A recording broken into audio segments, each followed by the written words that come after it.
Welcome back to the boat shed. Today we're going to be removing some fittings at the bow of the boat as we get ready to put a new core in this deck. I'm also going to evaluate and repair some mysterious embedded backing plates, and stick around to the end of the video where we continue the hunt for this elusive balsa core that was advertised 34 years ago. Hi, I'm John and this is Antidote. Join the adventure as I leave my 9-to-5 engineering job to transform this tired old liveaboard back into a capable world cruiser. I was stuck in the endless loop of trading my time for money, like a life for sale. Now I'm focusing all of my energy into fixing up this old boat, and now I'm living for sale. Hold on. I'd like to start cutting back further, getting closer to this hatch opening, and I'm not really sure what I'm going to find here yet, but this Staysail fitting is going to have to come off. So it's been sitting here for a while and kind of bugging me. Let's see if we can get this out. As far as I can tell, the nuts on this fitting are either 3/4 of an inch or 19 millimeters. Some people will argue that they're the same, but we all know there's a little difference. Oh, this is just coming off easy.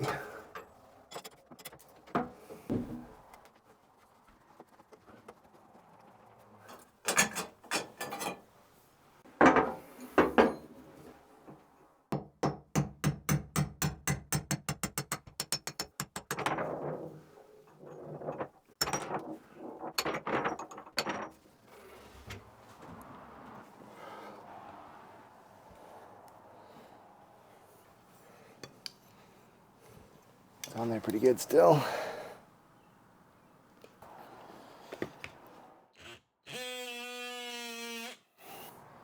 Didn't love that.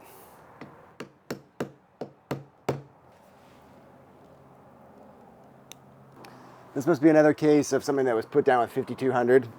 I just hate that stuff. Maybe we'll try the DeBond. Let's see how that stuff works.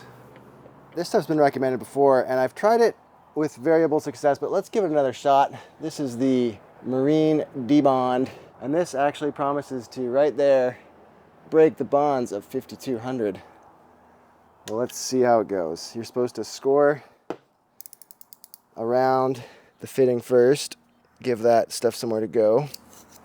Okay, and I'm just gonna apply a little bit around the edges, and I don't wanna know what's in this stuff. I just hope it works. Let's let that sit for a while, come back a little later. It's been a little over an hour probably with this DeBond on here, so let's see if it's softened up at all.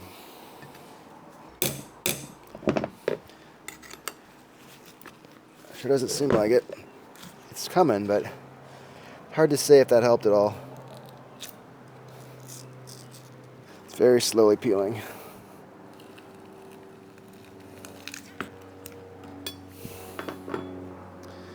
There you go. Fitting removed. So it feels like it kind of softened it a bit, but I don't know, it's hard to say. Let's take a minute now to talk about these embedded backing plates and how I plan to evaluate them. This might also apply to you if you have some hardware on your boat that is not mounted with backing plates, nuts and washers that are exposed, but instead the fasteners just disappear into the abyss and the unknown inside the fiberglass laminate, and you're not sure what's back there. I'm not sure what's back there in mine. The brochure for the boat says that all of the deck hardware is drilled and tapped into backing plates. That's it. There's no specification for the material or how thick it is, anything like that. So I have some questions before I rely on all of these critical parts to keep me safe. One really good example of that we started to see last week is these stanchions. These stanchion bases are bolted right into the bulwarks, and we saw last week that some of those bolts were just sort of spinning. So I'm going to need to look into all of those before I can rely on these with my life. These hold the lifelines. So as the name implies, it's a very important part to get right. When this is in place and I'm applying my weight, about 200 pounds, and I'm falling into this, it's pivoting on this edge, and that force up here, 200 pounds at the top, is equivalent to about 2,000 pounds down here, down low. So if there was just one bolt down low, it would have 2,000 pounds on it when I push up here with 200. Now there's 4 bolts that help spread the load out, but I think you get the idea. Really important to have these threads in good shape and know that you can rely on these pieces. Before I can just bolt these all up, call it a day, I personally want to make sure that I believe that they are high integrity to last another 20, 30 years. So there's a couple things I want to assess. One is the condition of all the hardware. 2, I'm going to try and figure out what kind of material these backing plates are actually made of. 3, if I have to make any repairs, how will I go about doing that? What are my options there? Okay, so the first thing is checking the integrity of this whole system. One thing that you could do, and that I'm going to do, is to remove all of the fasteners and inspect them. As I was taking these out, I found that some of the bolts were 3/8 and some of them were M8s, which are very close in size, but they are not the same. And so the threads were probably already damaged because someone had at one point willy-nilly put in whatever bolt they wanted to. They might have just done that just to get more grip. So yeah, I don't really trust these. Some of them looked great. This one did not. This one you can see is rusted out. There's a hole in that end. And yeah, not great. When you pull out a fastener like that, you've got to wonder what's going on in there. So there's obviously been water getting in. Stainless is not stain proof, it is just stain resistant, and when it's deprived of oxygen, it actually rusts fairly readily. If you pull them all out and they look clean, then the next thing that I might decide to do is to apply some torque to them.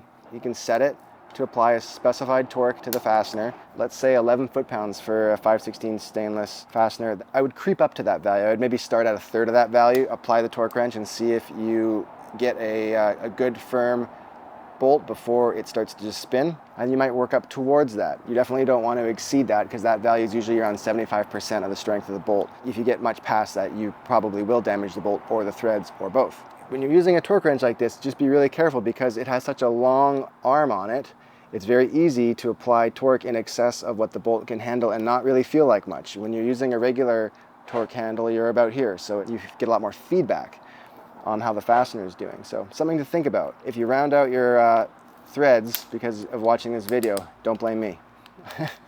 Be careful with these. I had a couple that were just spinning, so I know that the threads have failed. You know, you can apply some torque to them. Oh, see, that one just spun right through. So I've been applying a little bit of torque to these and I probably wore them out. That's not good.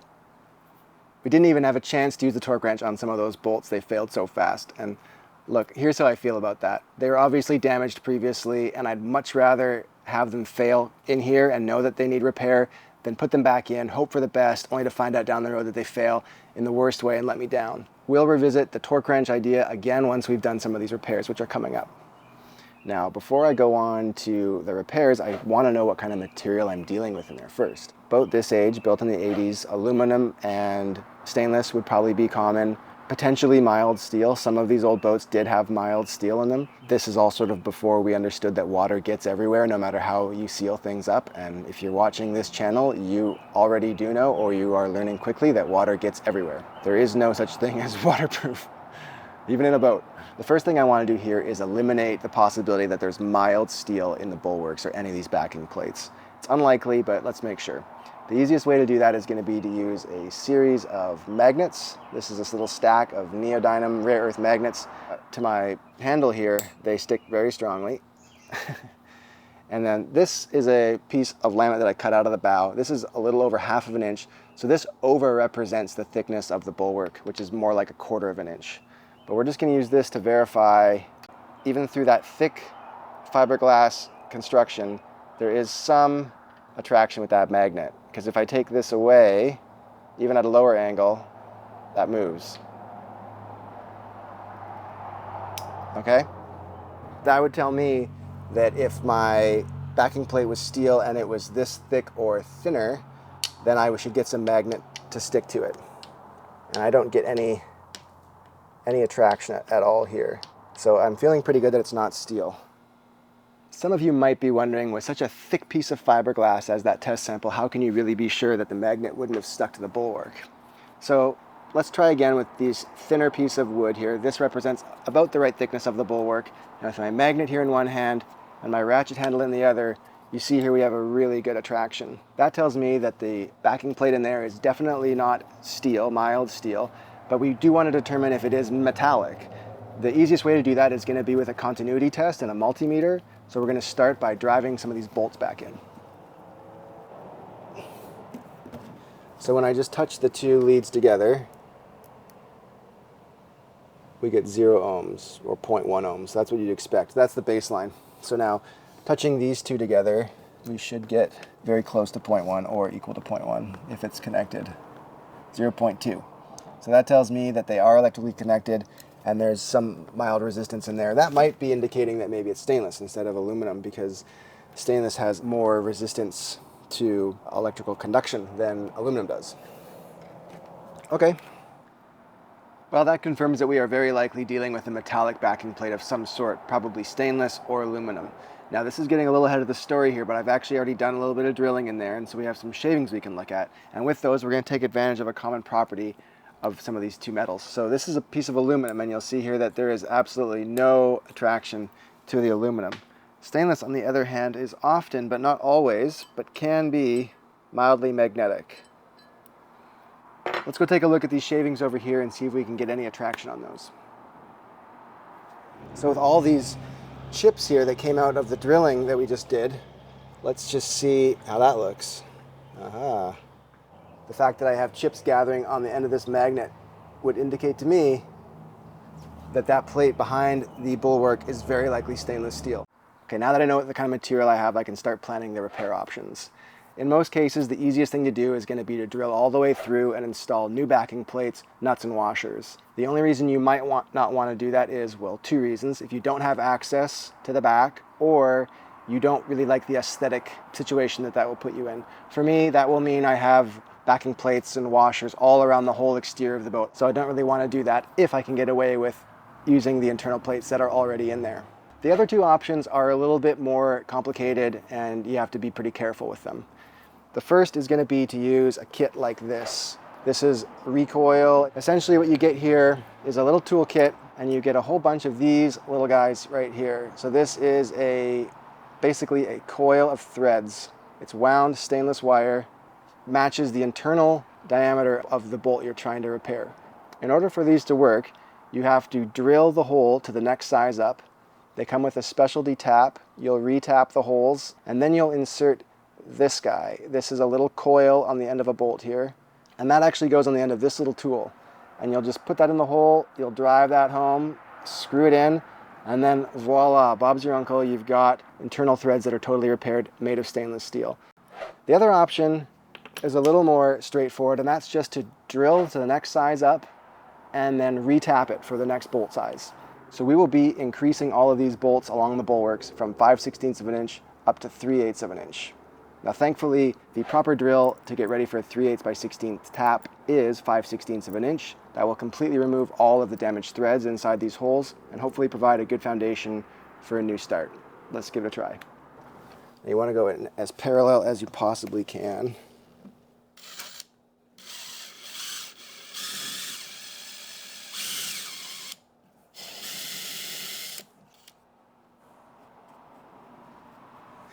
Let's put a little bit of tapping fluid on here. And when you're tapping, you usually want to go forward and then back a bit. You'll kind of feel resistance start to build, and that's a good time to back it off. Because the last thing you want to do is break off a tap inside. Applying a bit more tapping fluid and going in again.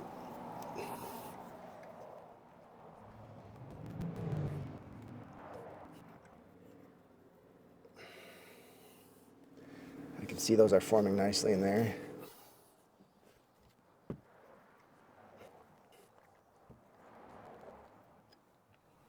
So since it started to get easier to turn, it makes me think that I finished cutting the threads, or at least I got very close. Just like that, we have our first hole tapped to 3/8 of an inch. One thing I didn't mention was that if you are going to be tapping through the fiberglass, you may want to consider the lifespan of your tap. You could possibly pre-drill the fiberglass out to 3/8 of an inch in this case, so that the tap isn't cutting the fiberglass. The fiberglass will wear the tap out. But now we're ready to try and insert this bolt and see how she holds. This first hole is all prepped, ready to go. I've drilled out the base on the stanchion to accept the 3/8 bolt, and now we want to put it all together and see how it holds. So this is what we would hope to find, hopefully, on the initial test that we talked about. So we'll insert the bolt here, and yes, I'm offsetting it just so that the camera can see what we're doing. And now I'm going to use the torque spec for a 5/16 bolt because I don't know if the thickness of the material is enough to support the 3/8 load. So let's torque this bolt down to 11 foot-pounds is the spec, so I have set to about half of that right now. We'll just see how that feels. Okay, there, I felt the click there. So that's halfway to torque spec. This is about 3/4 of the way. There, you could hear the click that time probably. And this is the last setting. This will be 11 foot-pounds. It feels like it's got a really solid bite. There's the click. This hole has been repaired. The good news is that I was able to restore the strength of this mounting system so I can trust this in the future. The bad news is that I have to do a whole bunch more holes. So I'm probably gonna need a couple of taps, a few drill bits, and some time. But it's gonna work better than new. I decided to keep cutting into the deck. I don't want to have a joint underneath the windlass, so I'm pulling more material back so I can have one big solid sheet go into this dropped down section of the deck. There's supposed to be balsa in here somewhere, so I keep cutting, hoping to find some.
So it's the next day. We cut this open yesterday to reveal a little bit more of the core here. I'm going to start taking this out. And I wanted to show you just how wet this is. Little piece of paper towel here. Let's just cut back a few. And you can see there, that is wet. This plywood has all failed. It just comes apart in your hands. It's not really how plywood is supposed to work. Anyway, this isn't a surprise anymore. I just thought I'd show you. Still don't have any balsa showing yet. I think there might still be some under here. Let's keep digging it out.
Well, still no balsa in the deck, but I am hopeful and I suspect that as we keep moving back, this deck construction will take an interesting turn, so stick around for that.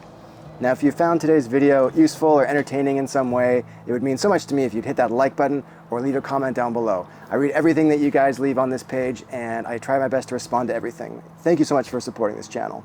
Now, if you're new to the program here and you want to get caught up on the refit from the beginning, this is the playlist for you.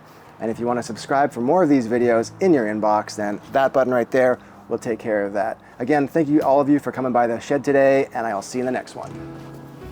If you have, oh boy, this thing's falling apart, using like a torque wrench. Why don't I have mine here?